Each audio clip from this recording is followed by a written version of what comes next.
워싱턴. 그곳에서도 국회의사당은 단연 세계 정치의 중심지다. 이것은 오늘도 미국 내 각 이익단체들은 물론 세계 각국의 이해관계를 대변하기 위해 활약하는 로비스트들로 붐비고 있다. 국회의사당 본관 1층의 한 방, 법사위원회. 이것은 20년 전 한국과 미국 두 나라 국민들의 관심을 한 곳에 모았던 역사의 현장이다.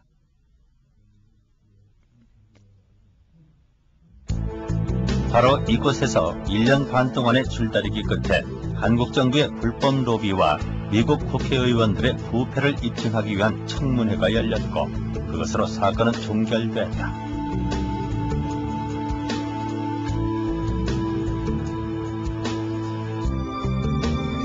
무려 2년간이나 한미 양국 간의 현안으로 등장해 전 세계를 떠들썩하게 만들었던 희대의 로비 사건 코리아 게이트.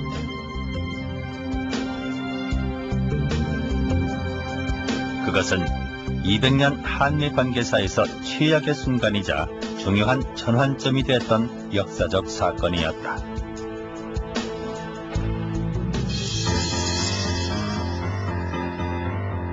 코리아 게이트가 처음 드러난 것은 1976년 10월 24일 워싱턴 포스트의 특종 기사 때문이었다. 이후 미국 내 각 신문들이 터뜨린 코리아 게이트의 내용은 무려 90명에 달하는 상하원 의원들이 한국인 박동선으로부터 도합 수백만 달러의 뇌물을 받고 한국에 유리한 의사결정을 해주었다는 것이다. 거명된 의원들 중에는 하원의 리처드 해너를 비롯해 세출위원장인 오토 패스만, 하원의장 팁 오닐까지가 포함되어 있었다. But they were very slow to react until they realized it was being made public that these congressmen had been corrupted and that American companies had been forced basically by told that if they didn't give certain subcontracts to help fund this, that they wouldn't get the big business they would otherwise get. So there were a variety of reasons, but it was basically publicity that forced the government to pursue it when they did. 더더군다나 흥미를 끈 것은 의원들에게 수백만 달러의 뇌물을 준 장본인이 수수께끼의 한국인 실업가라는 데 있었다. 박동선. 그는 코리아 게이트가 터지기 수년 전부터 미국 언론의 사교란에 이름이 오르내리던 워싱턴 사교계의 유명 인사였다. 당시 30대 중반. 미국인들은 느닷없이 나타나 사교계를 주름잡던 노란 피부의 청년을 의혹의 눈길로 주목하고 있었다.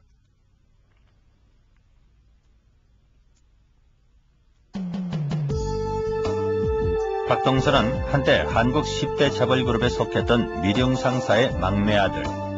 52년 국외 시절에 미국으로 건너가 고등학교를 졸업한 후에 미국의 명문 사립대인 조지타운 대학에 진학했고 한국인은 물론 동양인으로는 최초로 조지타운 대학의 국제관계대학 학생회장이 됐던 인물이다.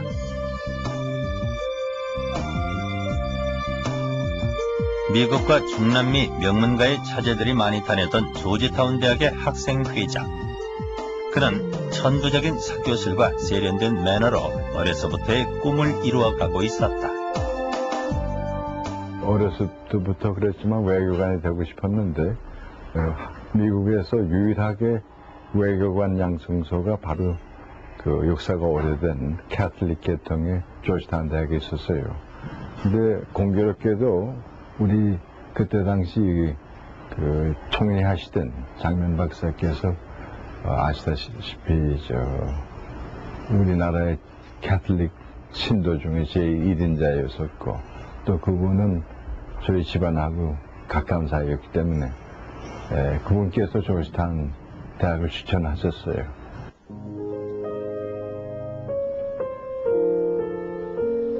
대학을 졸업한 지 3년 후인 1962년 그는 워싱턴에서 조지타운 클럽이라는 사교 클럽을 창설하면서 다시 한번 주목을 받는다. 1700년대에 건립된 2층 목조 건물을 구입해 거물급 정치인들과 변호사 등을 위한 사교장을 만든 것. 고가의 미술품들과 한국적 취향의 장식품들로 지장된 품위 있는 공간에 최고의 음식과 최고급 와인이 제공되는 화려한 파티. 조지타운 클럽과 박동선은 단박에 워싱턴 사교계의 총아로 떠오르게 된다.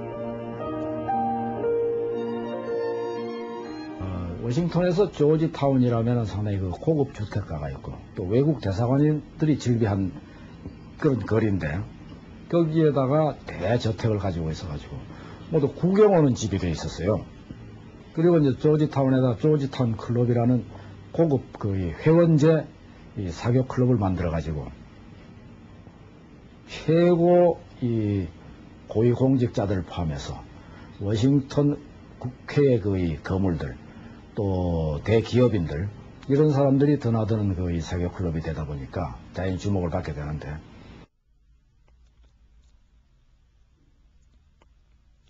존슨 전 대통령을 비롯해 오닐 하원 의장, 부통령 시절의 포드, 험프리 상원 의원 등 거물급 정치인들과 금발 미녀가 참석하는 박동선의 파티.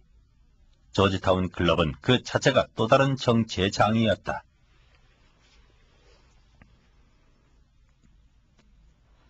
(70년대) 초중반 워싱턴에 거주하는 명사들의 주소로 여긴 그린북에는 박동선의 이름이 빠지지 않고 올라있다.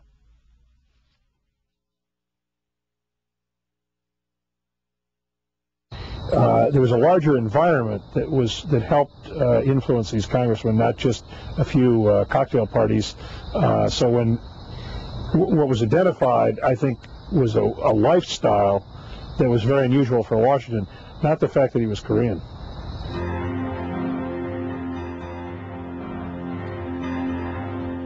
그러나 코리아 게이트로 미 전역이 떠들썩해지고 백악관과 국무성의 일일 브리핑에 한국 관련 스캔들이 단골 메뉴로 등장할 무렵 스캔들의 주인공인 박동선은 이미 미국을 떠나 있었다.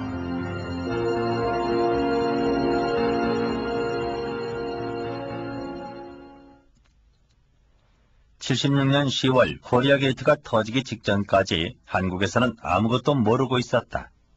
외무부에서 이상한 움직임을 눈치챈 것은 사건이 나기 직전인 76년 9월. 76년 9월 같아요. 그때 하루는 그 주미대사로 있던 한병춘 대사가 전화를 걸어왔어요.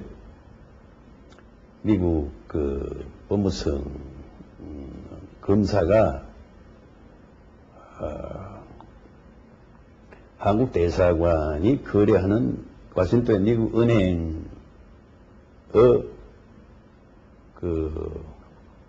마지막 회계장부 기록을 좀 조사를 해야 되겠다 하고 연락이 와서 의심을 한 거죠.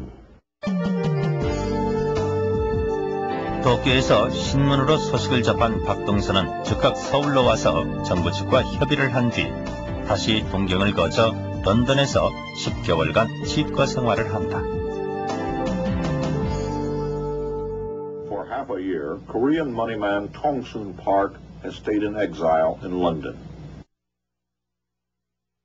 첫째 우리나라에게 누를 끼칠 것 같고, 그래서 한국에 있을 수도 없고 또 미국에 가면은 또 쓸데없는 조사를 받을 것 같아서 잠시 도망간다는 것보다도 몸을 피하는 게 좋지 않겠느냐 하는 판단에서 10개월 동안 영국에 있었대요.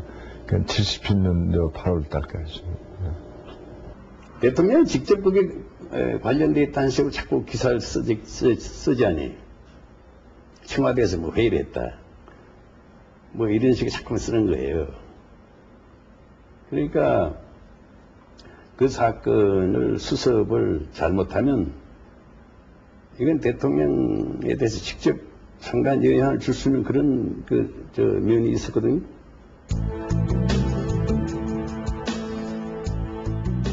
서울에서 코리아 게이트에 관한 공식 입장을 밝힌 것은 사건이 난 지 2달 후인 76년 12월 28일.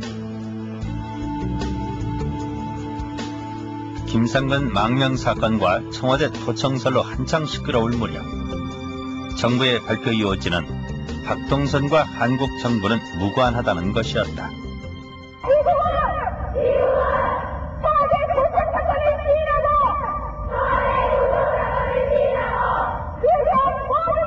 박동선 사건과 관련해 미국이 청와대를 토청했다는 소문이 떠돌면서 국내에서는 관제 규탄 대회가 줄을 잇고 시간이 흐를수록 사건은 한미 양국에서 일파만파로 커지고 있었다.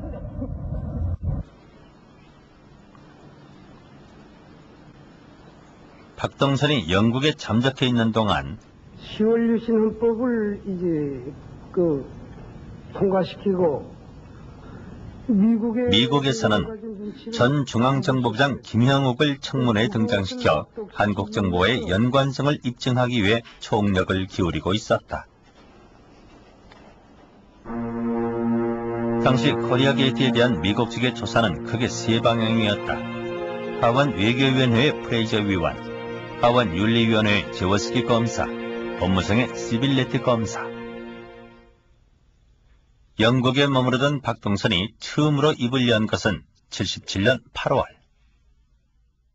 본인이 미국에서 한국 정부의 지시를 받고 로비 활동하는 근거로 흔히 미국식 관계를 들고 나서는데 이것도 사실과는 전혀 다른 이야기를 한국 정부의 요청으로 10개월 만에 서울로 돌아온 그는 자신의 결백을 주장했지만 불과 열흘 후 미국 법무성은 그를 무려 36개의 혐의 사실로 비밀 기소했다.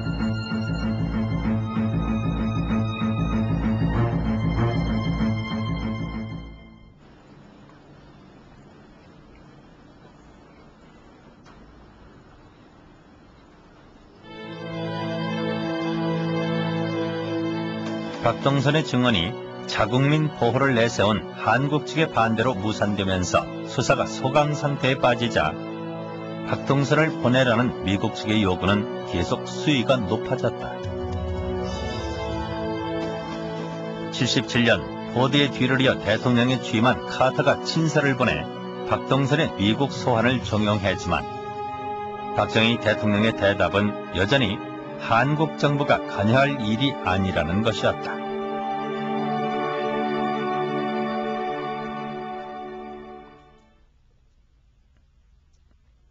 해결의 실마리는 한미 양국의 외교적 타협으로 찾아졌다.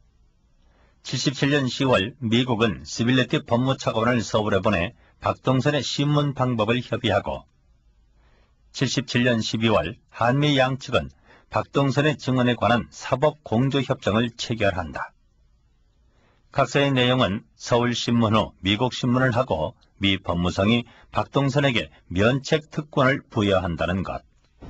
That was, it came about, of course, because we couldn't get to the bottom of the facts without the evidence from Mr. Park, and our laws are such that we couldn't take the evidence from written statements or from an interview in Korea. We had to have the witness present in the United States. So the State Department and I guess the Foreign Ministry of Korea arranged for a meeting between the two Justice Departments or representatives of the Justice Departments. 첫 조사가 시작된 것은 78년 1월 13일. 한미 양측 검사가 동석한 조사에는 거짓말 탐지기까지 동원됐다.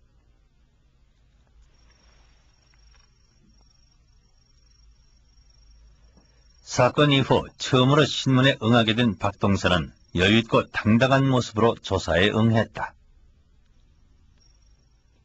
세 차례의 거짓말 탐지기 조사를 포함해 7차례 13일간에 걸쳐 진행된 조사. 조사 내용은 박동선의 로비 활동의 불법 여부에 대한 것이었다. 미국 회원들한테 매물 공세를 했는지 안 했는지 그것이 제일 큰 주제였고 그 다음에 두 번째는 내가 한국 정부의 에이전트로서 로비를 했는지 안 했는지, 그래야만 이제 라비 등록법을 내가 위반했는지 안 했는지를 규명할 수 있기 때문에. Mr. Park agreed to come back to the United States, provided that if he told the truth, and we had various ways of checking that he told the truth, including polygraph examinations, we would dismiss the indictment and provide him with immunity from any further prosecutions in exchange for his return to the United States and his testimony before the Congress and the grand jury. So we made the decision that although we thought he had violated the law, it was more important to obtain his testimony in the United States. 그로부터 두 달 후인 78년 2월 26일, 박동선은 사건 1년 반 만에 미국으로 돌아갔다.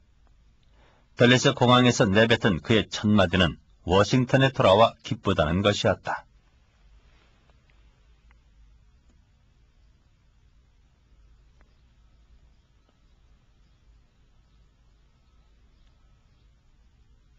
그리고 이틀 후 하원의 비밀 증언을 필두로 하원 윤리위원회의 공개 증언이 계속 이어졌다. 바로 이 방에서 갔는데 여기 내가 앉았었다고. 여기 앉고 그 다음에 이 옆에 한들리 변호사가 앉으시고 이 원장이 얘기를 하고 그 유명한 자워스키 특별검사가 바로 이 옆에 앉아서 그때 윤리위원장 잭 플린을 뒀던 생각이 지금 납니다. 초만원을 이룬 방청객들 앞에서 이루어진 공개 증언. 박동선은 파이프 담배까지 피우는 여유를 보이며 증언을 시작했다. 담당 검사는 닉슨의 워터게이트를 파헤쳤던 제워스키 검사. 제워스키는 중앙정보부가 72년 9월 30일자로 작성한 박동선의 활동 보고서를 비롯해 박동선의 집에서 압수한 금전 출납부와 의원들의 편지 등 장장 700페이지가 넘는 증거 자료를 제시했다. 모두 박동선이 한국중앙정보부의 대리인으로 불법 로비 활동을 했다는 증거들이다. 의원들을 만난 날짜까지 소상히 적힌 다이어리와 의원들에게 준 돈의 액수가 그대로 적혀있는 금전 출납부. 그러나 박동선은 자신의 결백을 주장했다. 임명장을 받은 것도 없고 또 정부에서 일전 한 푼 받은 돈도 없고 또 두 번째는 뇌물을 줬다면은 돈을 주면서 공직자에게 이런 것을 해달라 돈 준 대가로. 그랬는데 난 그런 조건도 제시한 적도 없고 단지 그때 당시 내가 좀 비즈니스맨으로서 현금이 있었기 때문에 국회의원들 친구들한테 도움을 줬다 뿐이지 뇌물 공세한 적도 없기 때문에 시정 나의 결백성을 주장했던 겁니다. 코리아 게이트 7년 전인 69년 3월 22명의 미 하원 의원들이 박동선의 주선으로 한국을 방문했고 무려 14명의 의원들이 박정희 대통령에게 자신들의 우호적인 태도가 모두 박동선의 활동 덕이라는 내용의 편지를 보내왔다.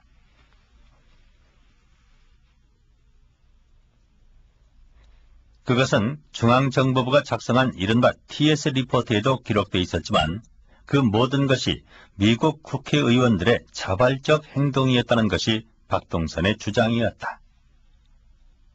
오히려 미국 국회의원들이 자기들이 쌀을 팔기 위해서 쌀을 사주면은 우리 5주의 국회의원들이 다 모여서 한국이 원하는 모든 것을 우리가 돕겠다. 그렇게 해서 로비 아닌 로비가 이루어졌고 3분의 1이 넘는 국회의원들이 그 쌀 때문에 아이디어도 제공하고 로비스트가 되던 셈이지요. 과연 그의 주장은 사실일까? 그의 주장처럼 박동선이 미국의 국회의원들과 보다 활발한 접촉을 할 수 있었던 것은 바로 쌀 때문이었다.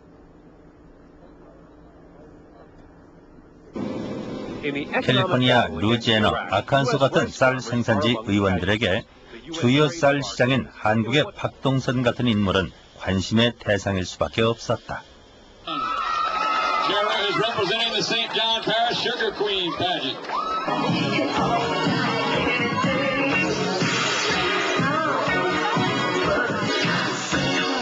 (70년) 한 해에만 무려 100만 톤의 쌀을 수입했던 한국을 미국의 쌀 시장으로 묶어둔다면 2년마다 한 번씩 선거를 치러야 하는 쌀 산지 국회의원들로서는 노다지 표밭을 캐는 셈이었던 것이다. Korean government at that time, we're not talking about 65, 66, 67, needed aid from America because it was a developing country and needed aid in order to develop its schools and infrastructure and other governmental functions. And as a businessman, he saw the validity of what I was saying, that let's get together. We have rice, you have a need for rice, you have a need for American aid. I'm going to put the members of Congress from the rice-producing states into a coalition, and we will get our other friends in the Congress. You help us, and we'll help you. And he said, of course, he thought that was a good idea. 경제개발 이후 대규모 이농으로 쌀 부족 사태를 겪고 있던 한국에서도 쌀은 중요한 정치적 무기였다. 쌀 수입과 관련된 막대한 이권은 곧 공화당의 정치 자금으로 이어졌다. 68년 박동선은 리처드 해너 의원과 당시 중앙정보부장인 김형욱의 도움으로 쌀 중개권을 따내는 데 성공한다. 박동선과 정부, 미 의원들은 바로 쌀을 계기로 연결됐던 것이다. 한국 정부가 쌀만 사주면은 모든 이런 좋은 일이 이루어진다 하는 것은 대통령이야 알만한 사람 다 알고 있었습니다. 그렇기 때문에 이거는 어디까지나 청와대에서 최종 결정을 했고, 또 그때 당시에는 또 청와대 결정사항을 중앙정보부에서 치닫거리를 했기 때문에 그렇기 때문에 일단 결정이 된 후에는 계속 정부의 지원이 필요할 때는 중앙정보부가 제 일을 돌봐줬습니다. 근데 로비를 하자면 돈이 있어야 되지 않습니까? 돈이 있어야 되는데 한국 정부에서 박동선 씨한테 자, 이 돈 가지고 로비하시오. 이렇게 돈을 줄 수도 없고 줄 돈도 없고. 그러니 그 당시 청와대하고 중앙정보부에서 조달청에다 지시를 해가지고 박동선 씨한테 이 독점적인 대행권을 줘라. 그가 쌀 중개권을 획득한 직후인 70년 8월 청와대 대미 로비는 본격화된다. 1969, President Richard Nixon pledges to obtain peace. 그렇다면 왜 이때 한국 정부는 대미 로비를 생각했던 것일까? Title of peacemaker. This honor now beckons America. 69년 7월 닉슨은 괌에서 이른바 닉슨 독트린을 발표한다. 미국은 아시아에서 더 이상 지상군 개입을 하지 않겠다는 것을 골자로 한 새로운 아시아 방위 전략. 그것은 곧 주한미군의 철수를 의미하는 것이었다.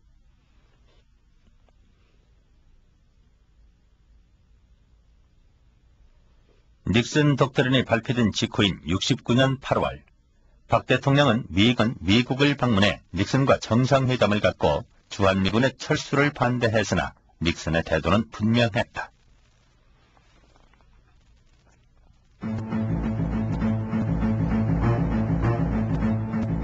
이듬해 3월 주한미 대사 포터가 청와대를 방문해 주한미군 1개 사단 2만 명을 삭감하기로 했다고 통보하고 5개월 후 미국은 백은희 부통령을 보내 반발하는 한국 정부를 설득한다. 철군 대신 5년에 걸쳐 15억 달러 이상의 군사 원조와 5천만 달러의 평화 식량 계획 원조를 제공할 것이라는 약속을 한 것이다.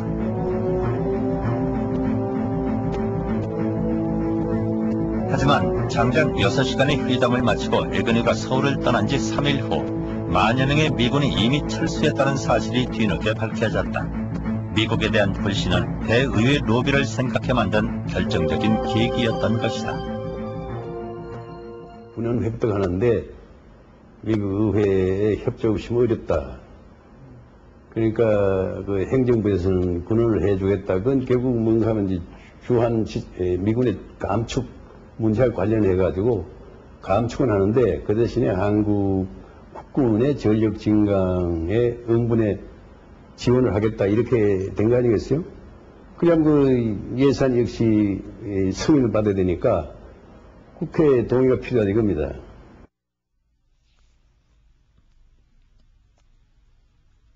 (69년) 삼선 개헌에 이어 유신 체제가 선포되면서 미국 내에서 박 정권의 독재 정치에 대한 비난 여론이 일었던 것 역시 중요한 계기였다. But as far as some particular measure to pass a particular law, I'm not aware of that. What they were trying to do, and what the whole effort from the 60s on was trying to do, was to give a better reputation to the dictatorial Park Chung-hee government, because the government was getting a lot of very bad press. The impression of American people was that these were not nice guys, particularly after the Yushin Constitution, and they were trying to have people think better of it.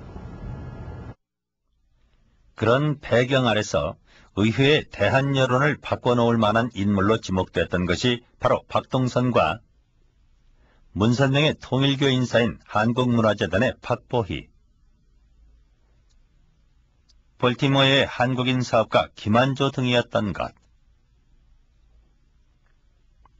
그러나 코리아 게이트의 주역은 박동선이었다. 과연 왜 박동선이었을까?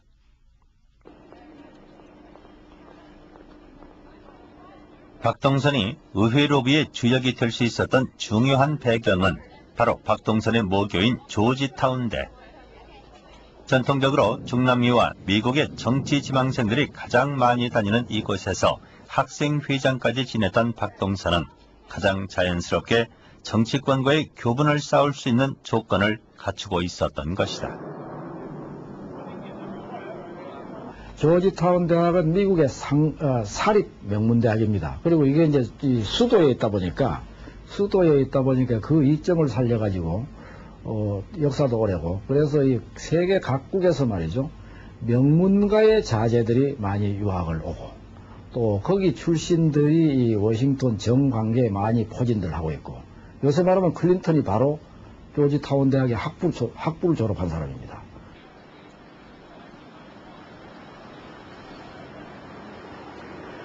졸업 이후 박동선이 설립했던 조지타운 클럽 역시 그에겐 또 다른 활동 무대였다. 대학 시절의 인맥과 경험을 바탕으로 미국 정치, 나아가 세계 정치의 중심지인 워싱턴에 미국의 거물급 정치인들의 사교장을 만들었던 박동선.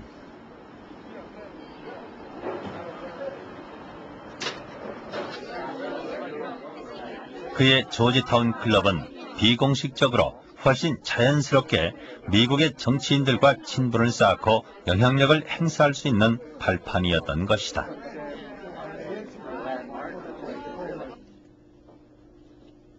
게다가 조지타운 클럽의 설립자로 언제나 참석자 모두가 만족하는 파티를 주최해왔던 박에게는 언젠가는 이 사교계를 발판으로 미국 사회에 남 못지않은 영향력을 행사해보겠다는 꿈이 있었다. 워싱턴은 특별히 사교계에서 성공을 하면은 정계, 학계, 문화계, 심지어 종교계까지 손을 미칠 수 있었기 때문에 내가 외국의 젊은 사람으로서 사교계에 진출을 함으로써 미국 정계 여러 기타면에 영향력을 미칠 수 있다는 것을 일찍부터 알아가지고 클럽을 해서 꼭 성공을 해야 되겠다는. 청와대 대미 로비 공작이 본격화됐다는 70년경, 당시 국내에서는 미국 정치의 로비 활동이 어떻게 이루어지는지 모르던 시절, 그는 이미 미국 내의 많은 국회의원들과 두터운 교분을 쌓아두고 있었다. 그리고 미국 측의 조사 결과로는 쌀 중개로 번 돈 900만 달러 중 최소한 87만 달러 이상이 그들에게 제공됐다. 그렇다면 과연 박동선은 미국 측의 주장대로 한국중앙정보부의 로비스트였던 것일까?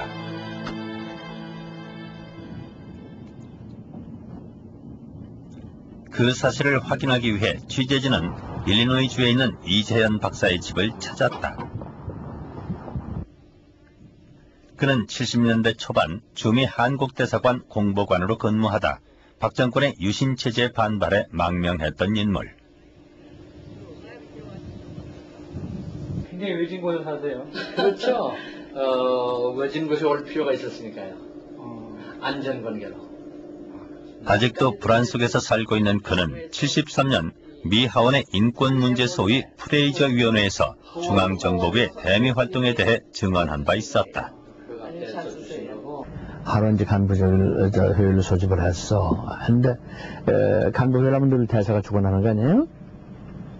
처음에 뭐 몇 마디 하더니 중앙정보부 책임자한테로 남기더라고요. 그러니까 중앙정보부 책임자가 그 다음부터는 회의를 진행을 해. 그 회의 내용이 이 대사관 직원들에게 요구하는 비밀 공작이에요. 이 교포들 적극적으로 접촉해라 이거야. 특히 교포사회에서 그 영향력이 있고 그 비판적인 사람들 적극적으로 접촉을 하고 가까이 사겨라. 그래서 그 다음이 문제입니다. 그래서 결점을 정하더라 이거예요, 그 사람들은. 그래서 나중에 필요할 때 그 결점을 가지고서는 이용할 수 있다. 한 1년 후에. 그 같은 사실을 폭로하면서 망명객이 됐던 이재현 박사. 어쩌면 그는 중앙정보부와 박동선과의 관계를 가장 잘 알 수도 있는 인물이었다. 신문에서 이름을 지었단 말이에요. 아직도 20년 전 당시의 자료를 고스란히 보관하고 있는 저는 청와대와 박동선의 관계를 이렇게 증언했다. 박정희 씨의 영구 집권 욕심. 이제 그 욕심을 가지고 있으니까 자기에 대한 그 반대를 의식하는 거예요. 반발을. 차츰 이제 미국이 그러면 지지를 안 할 거 아닌가. 그러면 자기가 이제 집권하는데 곤란해진단 말이에요. 그러니까 그것을 해결하는 방법으로 그 유신을 전후해가지고 공작을 시작한 겁니다. 이것은 한국에 해로운데 한미 관계가 나빠질 거고 해로운데 이것을 대통령이 하고 있단 말이에요. 별도로 직접. 박정희 씨가 직접 하고 있는데 그 채널이 박동선 씨야. 대사관 통하지 않아요. 박동선 씨하고는 그 중앙정보부는 연락이 돼요. 대사관하고는 연락이 안 되거든.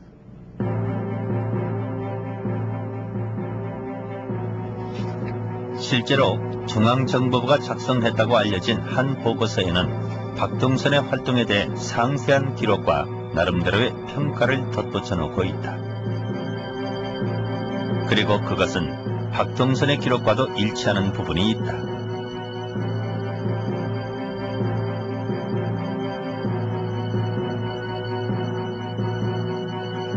하지만 그의 주장은 대부분이 자신의 자발적 행동이었다는 것이다. 부족이 삼선전에 나선다. 그러니까 그 독재라고 하면서 미국 의회가 반대를 하는데 그걸 무마시키기로 부탁한다고 말씀하신 건 사실입니다. 그러나 특별히 무슨 나한테 이러다 저러다 지시한 것도 없고 당시 국무총리였던 정일권 씨를 통해 박정희 대통령을 알게 됐고 쌀 중개권을 매개로 여러 활동을 했지만 결코 대리인은 아니라는 것이다. 내가 보고를 한 거는 없고 그 사람들이 이제 주기적으로 또 때로 필요할 때마다 나한테서 여러 가지 정보를 얻었기 때문에 그런 것을 KCIA 본부에 반영시켰다고 봅니다. 그러나 내가 에이전트로서 뭐 보고를 했다든지 그런 거는 저는 없습니다. 첫 폭로 기사가 난 지 1년 반. 조사와 증언은 계속됐지만 뚜렷하게 밝혀진 것은 아무것도 없었다. 거명된 90여 명의 의원들 중 실제로 기소를 당한 것은 단 2명. 청문회에 쏠린 관심도 사그라들었다. 박동선이 중앙정보부의 대리인임은 증명되지 않았다. 오히려 박동선과 한국정부와의 관계는 공생관계라는 시각이 일반화되었다. I think Tungsten Park was a man who grew into the role that he eventually played. He understood that there were congressmen came from all over the country, some of them not very sophisticated. They wanted to be wined and dined and treated very well when they were in Washington. He learned that if you did that and you combined it with business, you could do well for yourself. And during the same period, the Korean CIA saw an opportunity to help him become a celebrity in Washington, to have a club, to bring people in. And so he became, he was helpful to him, he became helpful to them, and gradually he became a businessman. I don't think he was sent to Washington by the Korean government to run a lobbying operation. I do think that he did have connections with the Korean government that he made in this way, and at times government officials thought it was useful, so they encouraged him. 별 성과를 얻지 못한 제워스키는 사건 당시 주미 대사였던 김동조의 로비 활동을 문제 삼아 증언을 요청했고 외교관의 면책 특권을 부인하는 처사라는 반발 속에 제워스키와 김용식 주미 대사의 외교 협상이 계속되었다. 제워스키는 김동조 대사의 증언을 위해 하원의 압력을 넣어 군원 중단이라는 카드까지 들고 나왔지만 결국 김 대사의 증언은 이루어지지 않았다. 오히려 비난을 받은 것은 제워스키 쪽이었다. 나는 돈 주고 로비하고 무슨 배송한다고 하는 거는 난 해본 일이 없어. 알겠습니다. 그러니까 내대로 미국놈 두드려 잡는 직원을 내놓으라고 하는 거야. 그래서 내가 아무 것이에 내가 돈을 내주었다, 뭐 어쨌다 하는 거. 그래서 코리아 게이트가 아니라 아그리 아메리칸 스캔들이야.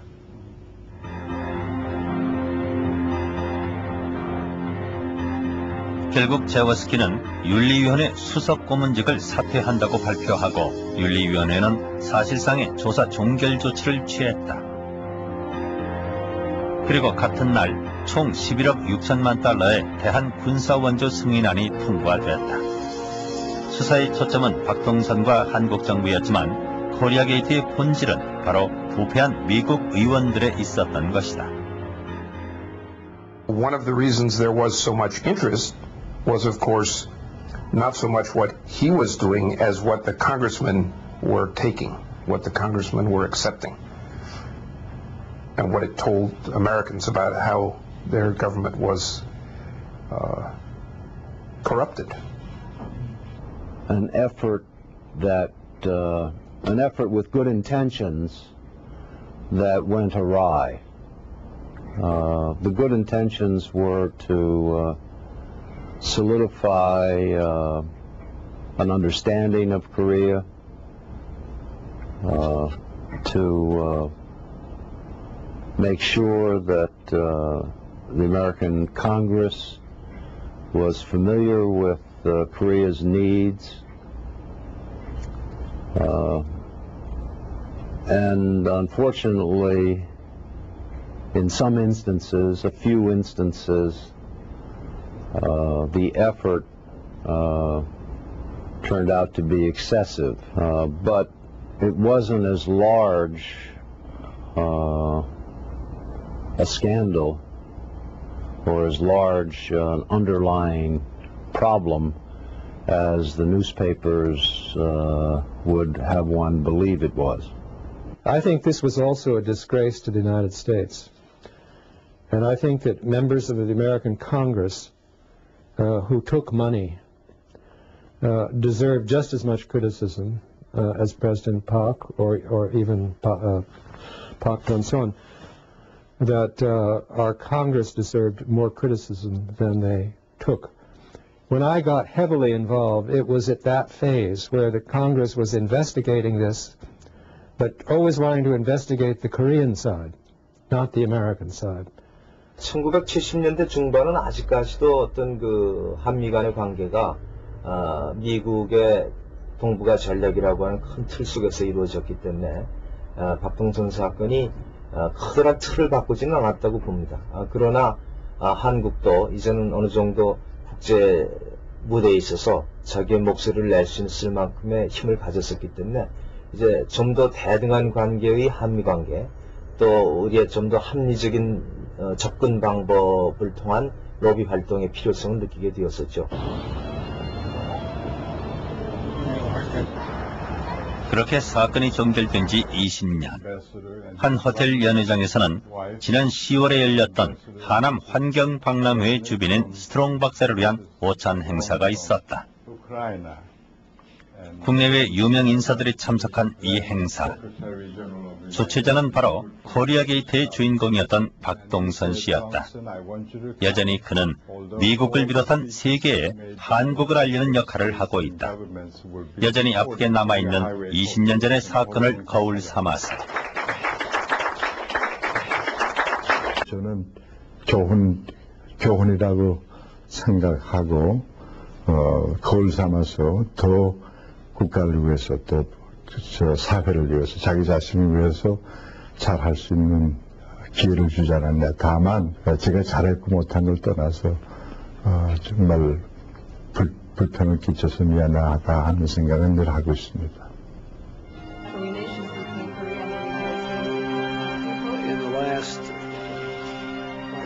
20년 후 지금의 한미 관계는 과연 어떤 것일까?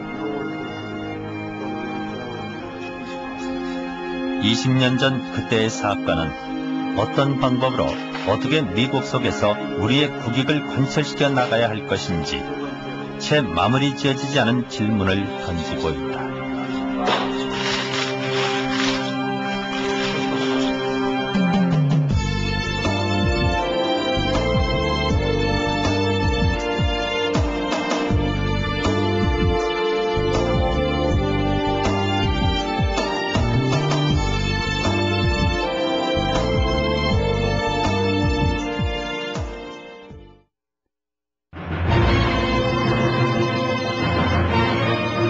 미국의 시간, 그때 말하는 잠꼬대 같은 것이다.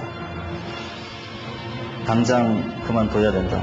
그렇지 않을 경우 엄청난 일이 일어난다.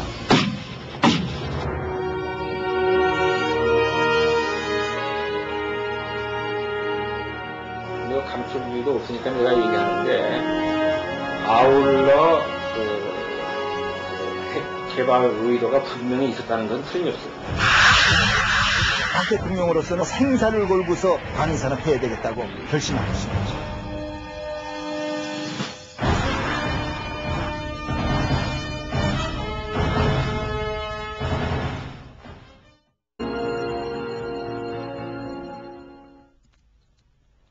(1976년 10월) 코리아 게이트가 터지기 직전까지 한국에서는 아무것도 모르고 있었다.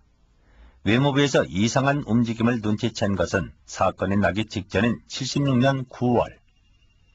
76년 9월 같아요. 그때 하루는 그 주미대사로 있던 한병춘 대사가 전화를 걸어왔어요. 미국 그 법무성 검사가 한국 대사관이 거래하는 워싱턴 미국 은행의 그 마지막 회계장부 기록을 좀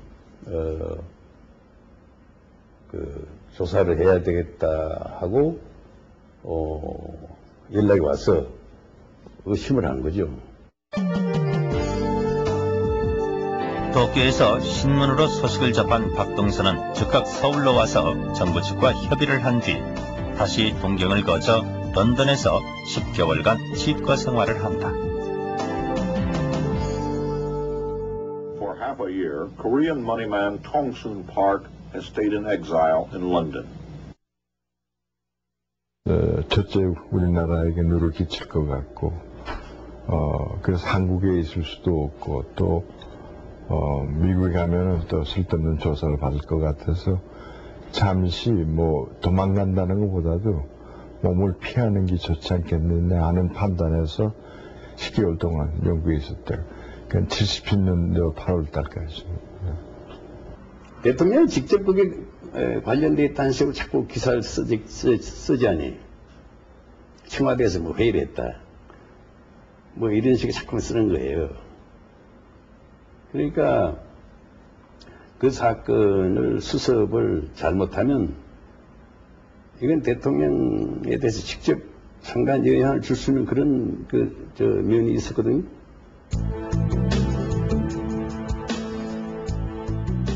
서울에서 코리아 게이트에 관한 공식 입장을 밝힌 것은 사건이 난 지 2달 후인 76년 12월 28일. 김상근 망명 사건과 청와대 토청설로 한창 시끄러울 무렵 정부의 발표 요지는 박동선과 한국 정부는 무관하다는 것이었다.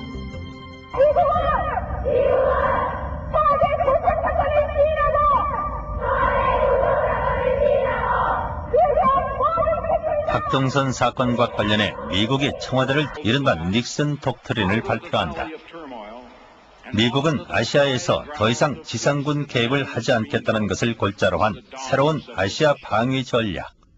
그것은 곧 주한미군의 철수를 의미하는 것이었다.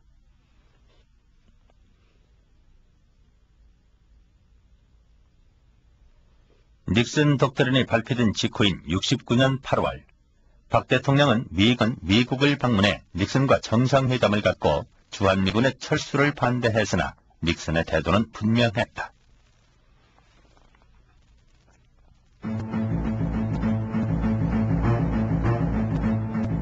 이듬해 3월 주한미대사 포터가 청와대를 방문해 주한미군 1개 사단 2만 명을 삭감하기로 했다고 통보하고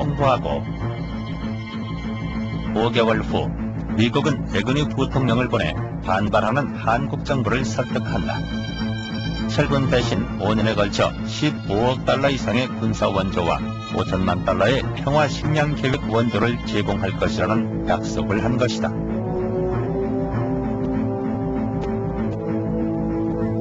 하지만 장장 6시간의 회담을 마치고 백은희가 서울을 떠난 지 3일 후 만여 명의 미군이 이미 철수했다는 사실이 뒤늦게 밝혀졌다. 미국에 대한 불신은 대의회 로비를 생각해 만든 결정적인 계기였던 것이다. 군은 획득하는데 미국 의회에 협조 없이 어렵다. 그러니까 그 행정부에서는 군을 해주겠다. 그건 결국 뭔가 하면 미군의 감축 문제와 관련해가지고 감축은 하는데 그 대신에 한국 국군의 전력 증강에 응분에 지원을 하겠다 이렇게 된 거 아니겠어요? 그냥 그 예산 역시 승인을 받아야 되니까 국회 동의가 필요하다 이겁니다.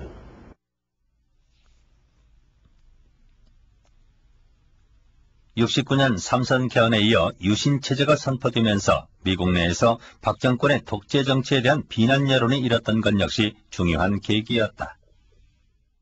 But as far as some particular measure to pass a particular law, I'm not aware of that. What they were trying to do, and what the whole effort from the 60s on was trying to do, was to give a better reputation to the dictatorial Park Chung-hee government, because the government was getting a lot of very bad press. The impression of American people was that these were not nice guys. So the State Department and I guess the Foreign Ministry of Korea arranged for a meeting between the two Justice Departments or representatives of the Justice Departments. 첫 조사가 시작된 것은 78년 1월 13일. 한미 양측 검사가 동석한 조사에는 거짓말 탐지기까지 동원됐다.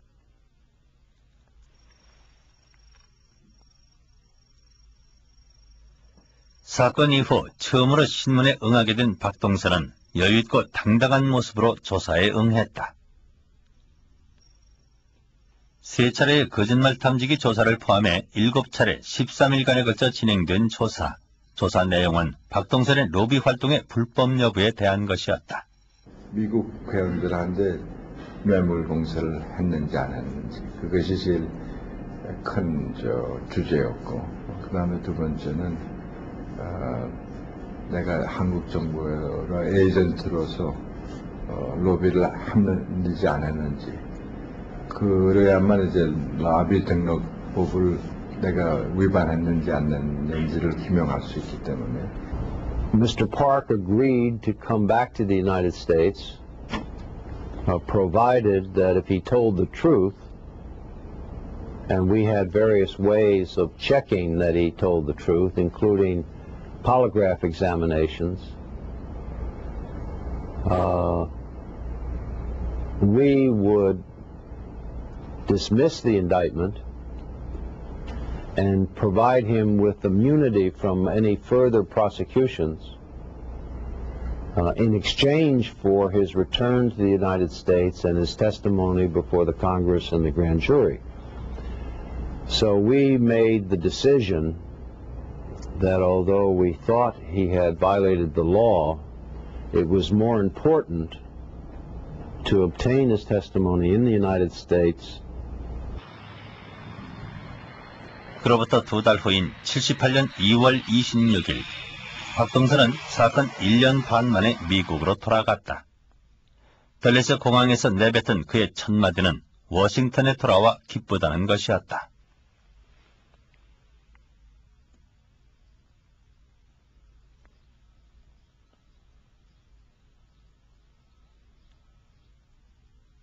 그리고 이틀 후 하원의 비밀 증언을 필두로 하원 윤리위원회의 공개 증언이 계속 이어졌다. 한의방에서 갔는데 여기 내가 앉았었다고. Korea's needs and unfortunately in some instances, a few instances, the effort turned out to be excessive, but it wasn't as large a scandal or as large an underlying problem as the newspapers would have one believe it was. I think this was also a disgrace to the United States. And I think that members of the American Congress who took money deserve just as much criticism as President Park or even Park Chung-son, that our Congress deserved more criticism than they took.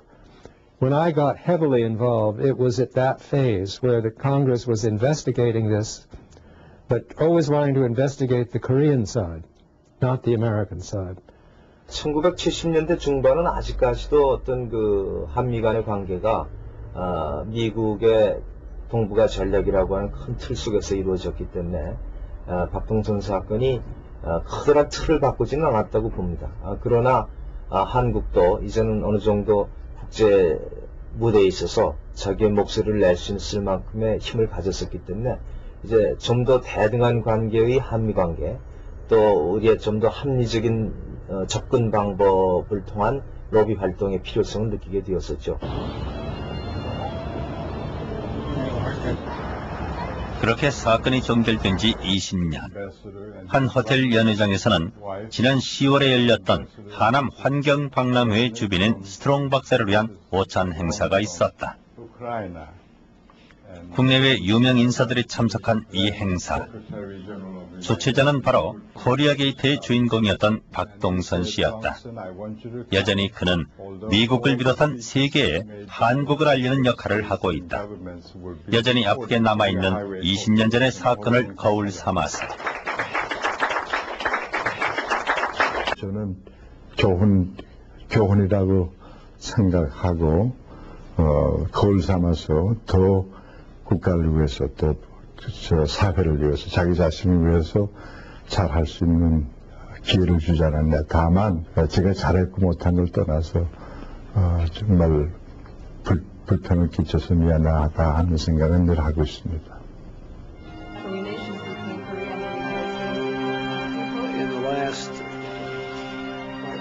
20년 후 지금의 한미 관계는 과연 어떤 것일까? To pursue it when they did. 더더군다나 흥미를 끈 것은 의원들에게 수백만 달러의 뇌물을 준 장본인이 수수께끼의 한국인 실업가라는 데 있었다. 박동선. 그는 코리아 게이트가 터지기 수년 전부터 미국 언론의 사교란의 이름이 오르내리던 워싱턴 사교계의 유명 인사였다. 당시 30대 중반. 미국인들은 느닷없이 나타나 사교계를 주름잡던 노란 피부의 청년을 의혹의 눈길로 주목하고 있었다.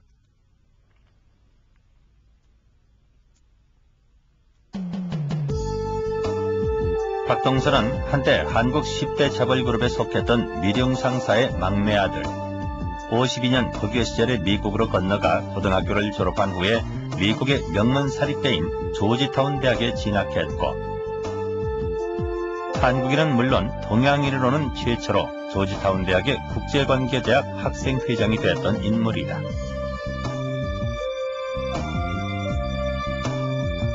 미국과 중남미 명문가의 차제들이 많이 다녔던 조지타운 대학의 학생회장.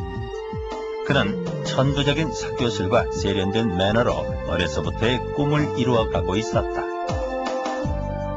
어렸을 때부터 그랬지만 외교관이 되고 싶었는데 미국에서 유일하게 외교관 양성소가 바로 그 역사가 오래된 캐톨릭 계통의 조지타운 대학에 있었어요.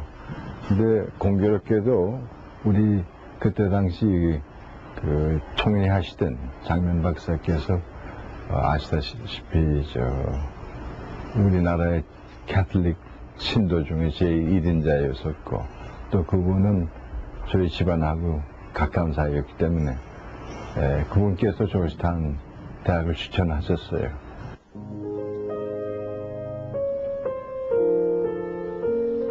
대학을 졸업한 지 3년 후인 1962년, 그는 워싱턴에서 조지타운 클럽이라는 사교 클럽을 창설하면서 다시 한번 주목을 받는다. 1700년대에 건립된 2층 목조 건물을 구입해 거물급 정치인들과 변호사 등을 위한 사교장을 만든 것. 고가의 미술품들과 한국적 취향의 장식품들로 치장된 품위 있는 공간에 최고의 음식과 최고급 와인이 제공되는 화려한 파티. 조지타운 클럽과 박동선은 단박에 워싱턴 사교계의 총아로 떠오르게 된다. 워싱턴에서 조지타운이라면 상당히 그 고급 주택가가 있고 또 외국 대사관들이 첫 조사가 시작된 것은 78년 1월 13일. 한미 양측 검사가 동석한 조사에는 거짓말 탐지기까지 동원됐다.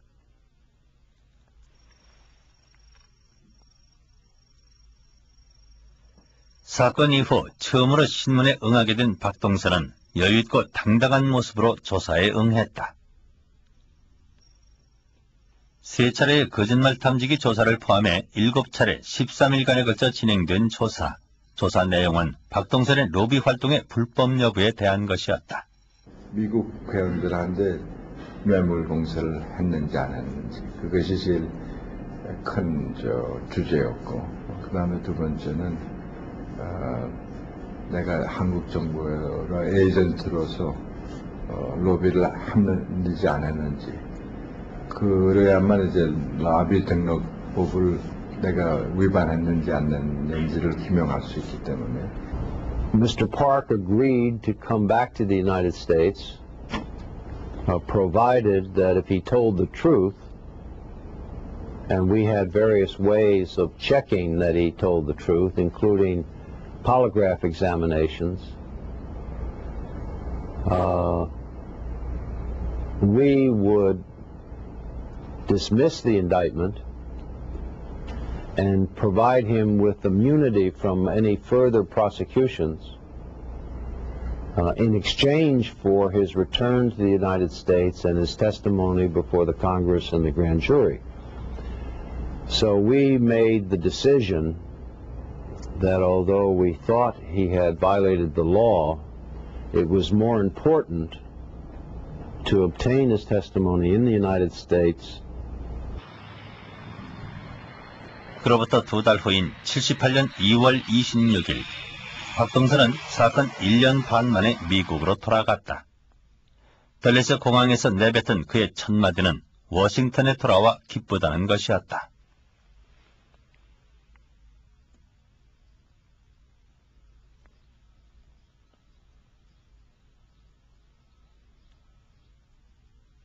그리고 이틀 후 하원의 비밀 증언을 필두로 하원 윤리위원회의 공개 증언이 계속 이어졌다.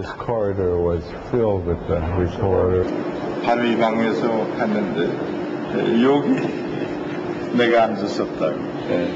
여기 앉고 그 다음에 이 옆에 한들리 변호사가 앉으시고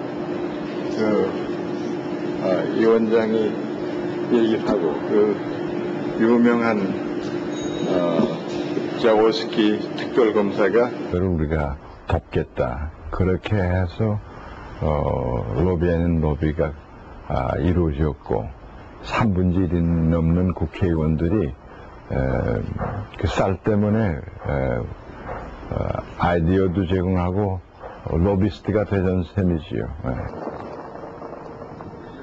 과연 그의 주장은 사실일까?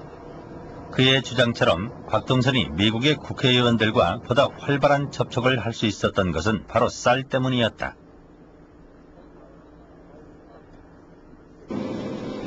캘리포니아, 루이지애나, 아칸소 같은 쌀 생산지 의원들에게 주요 쌀 시장인 한국의 박동선 같은 인물은 관심의 대상일 수밖에 없었다.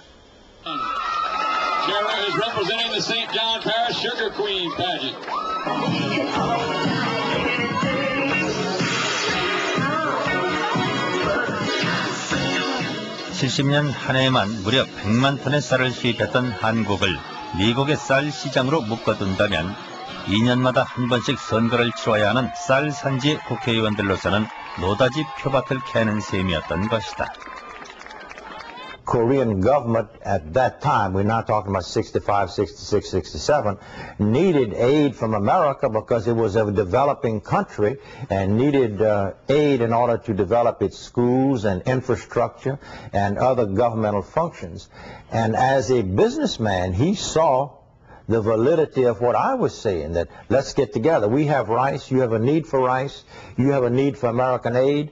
I'm going to put the members of Congress from the rice-producing states into a coalition, and we will get our other friends in the Congress. You help us, and we'll help you. And he said, of course, he thought that was a good idea. 경제개발 이후 대규모 이농으로 쌀 부족 사태를 겪고 있던 한국에서도 쌀은 중요한 정치적 무기였다. 쌀 수입과 관련된 막대한 이권은 곧 공화당의 정치 자금으로 이어졌다. 68년 박동선은 리처드 해너 의원과 당시 중앙정보부장인 김형욱의 도움으로 쌀 중개권을 따내는 데 성공한다. 박동선과 정부, 미 의원들은 바로 쌀을 계기로 연결됐던 것이다. 한국 정부가 쌀만 사주면은 모든 이런 좋은 일이 이루어진다 하는 것은 대통령이야 알만한 사람 다 알고 있었습니다. 그렇기 때문에 이거는 어디까지나 청와대에서 최종 결정을 했고, 또 그때 당시에는 또 청와대 결정사항을 중앙정보부에서 치닫거리를 했기 때문에 그렇기 때문에 일단 결정이 된 후에는 계속 정부의 지원이 필요할 때는 중앙정보부가 저희 일을 돌봐줬습니다. 근데 로비를 하자면 돈이 있어야 되지 않습니까? 돈이 있어야 되는데 한국 정부에서 박동선 씨한테 자, 이 돈 가지고 로비하시오. 이렇게 돈을 줄 수도 없고 줄 돈도 없고. 그러니 그 당시 청와대하고 중앙정보부에서 조달청에다 지시를 해가지고 박동선 씨한테 이 독점적인 대행권을 줘라. 그가 쌀 중개권을 획득한 직후인 70년 8월 청와대 대미 로비는 본격화된다. 1969, President Richard Nixon pledges to obtain peace. 그렇다면 왜 이때 한국 정부는 대미 로비를 생각했던 것일까? Title of peacemaker. This honor now beckons America. 69년 7월 닉슨은 괌에서 이른바 닉슨 독트린을 발표한다. 미국은 아시아에서 더 이상 지상군 개입을 하지 않겠다는 것을 골자로 한 새로운 아시아 방위 전략. 그것은 곧 주한미군의 철수를 의미하는 것이었다.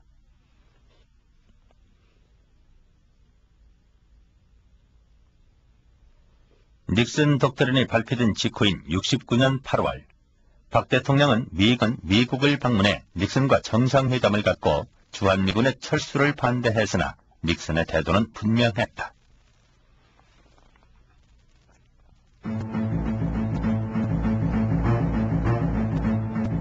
이듬해 3월 주한미 대사 포터가 청와대를 방문해 주한미군 일개 사단 2만 명을 삭감하기로 했다고 통보하고 5개월 후 미국은 레그니 부통령을 보내 반발하는 한국 정부를 설득한다.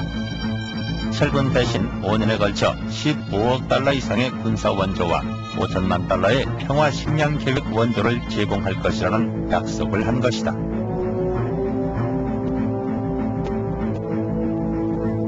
하지만 장장 6시간의 회담을 마치고 레그니가 서울을 떠난 지 3일 후 만여 명의 미군이 이미 철수했다는 사실이 뒤늦게 밝혀졌다.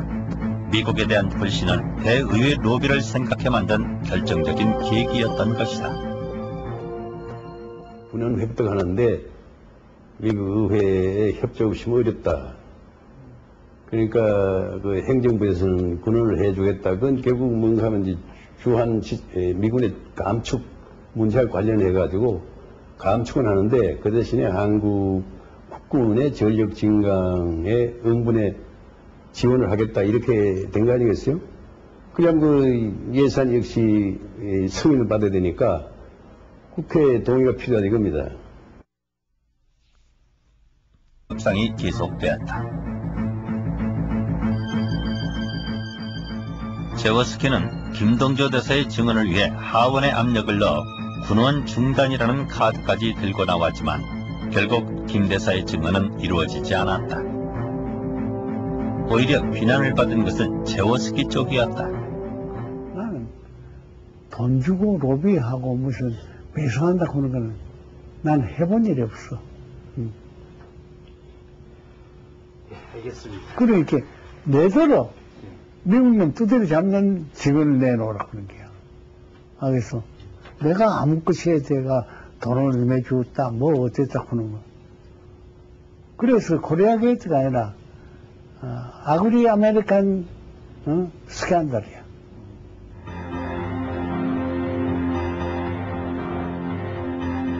결국 제워스키는 윤리위원회 수석 고문직을 사퇴한다고 발표하고 윤리위원회는 사실상의 조사 종결 조치를 취했다. 그리고 같은 날 총 11억 6천만 달러의 대한 군사원조 승인안이 통과됐다. 수사의 초점은 박동선과 한국 정부였지만 코리아 게이트의 본질은 바로 부패한 미국 의원들에 있었던 것이다. One of the reasons there was so much interest was, of course, not so much what he was doing as what the congressmen were taking, what the congressmen were accepting, and what it told Americans about how their government was corrupted. An effort that an effort with good intentions that went awry. The good intentions were to solidify an understanding of Korea, to make sure that the American Congress was familiar with Korea's needs, and unfortunately, in some instances, a few instances, the effort turned out to be excessive, but it wasn't as large a scandal or as large an underlying problem as the newspapers would have one believe it was. I think this was also a disgrace to the United States. And I think that members of the American Congress who took money deserve justice. 코리아 게이트가 아니라 아그리 아메리칸 스캔들이야.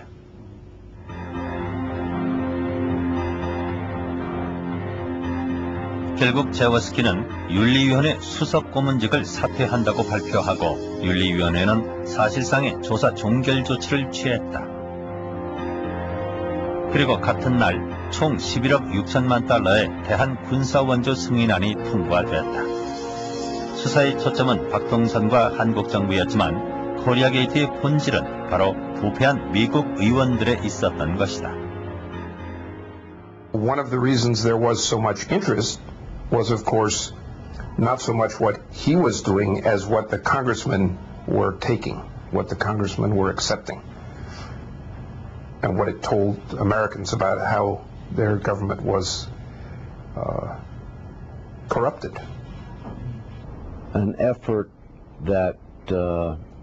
with good intentions that went awry.